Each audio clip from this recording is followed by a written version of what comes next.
जीवन की गति जितनी तेज होती जाती है, हमारे जागने के घंटे उतने ही व्यस्त होते जाते हैं, क्योंकि हम हर दिन हजारों कामों से निपटते हैं।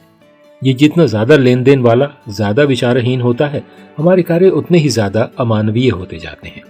नमस्कार, मैं हूं क्रिस्टोफर सिंह और आज के ताजा कार्यक्रम में एक बार फिर से आपका स्वागत है। ऐसा क्या है जो आप दिन पर दिन ऑटो पायलट पर करते हैं? शायद ये बच्चों का लंच बनाना और उन्हें स्कूल भेजना हो, या हर दिन एक ही तरह के ट्रैफिक में एक ही रास्ते से काम पर जाना, या ईमेल की बौछार का जवाब देना हो जो आपके इनबॉक्स में जमा होती रहती हैं।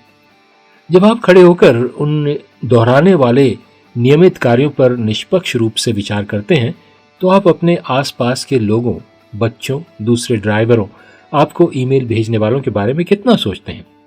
ये सब बहुत आसान है ना?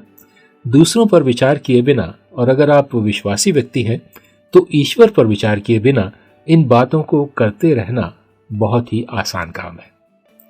जब किसी युवा वकील ने यीशु से पूछा कि जीवन में वास्तव में सबसे महत्वपूर्ण चीज क्या है, तो यीशु ने उत्तर दिया, बाइबल में लिखा है मत्ती उसका 22 अध्याय 37 से 39 वचन में, अपने परमेश्वर यहोवा से अपने पूरे दिल, अपनी पूरी आत्मा और अपनी पूरी बुद्धि से प्रेम करो। ये पहली और सबसे महत्वपूर्ण आज्ञा है। और दूसरी आज्ञा पहली आज्ञा की तरह ही है कि अपने पड़ोसी से वैसा ही प्रेम करो जैसा तुम अपने आप से करते हो। यह ऐसा है जैसे यीशु कह रहे हों, चीजों को जटिल मत बनाओ। आइए यहां मूल बातों पर वापस आते हैं जो वास्तव में मायने रखती हैं। तो अब जागने का समय है।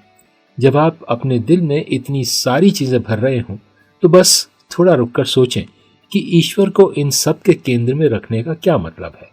और फिर उस प्रेम से बच्चों पर मत चिल्लाओ, दूसरे ड्राइवर पर अपना गुस्सा मत दिखाओ, उस ईमेल में प्रोत्साहन के शब्द जोड़ना ना भूलें।